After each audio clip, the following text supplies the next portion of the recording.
Acabem la ruta que hem fet per la serra de Busa, amb el darrer dels cims, que també és un cim dels que forma part del repte de la Federació d'Entitats Excursionistes de Catalunya. Es tracta del cim de la Guàrdia, 1.448 metres.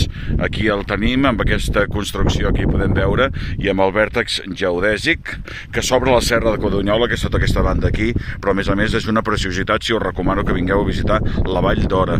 És una passada, és maquíssima. El Puigredó, tota la banda també que ja l'han fet a la serra d'en Sija en més d'una ocasió, i aquí darrere, com hem vist en altres vídeos, doncs el Port del Comte, la Coma, el Santuari de l'Hort, el riu Cardener, l'embassament que tenim just de la Llosa del Cavall, Sant Llorenç de Morunys.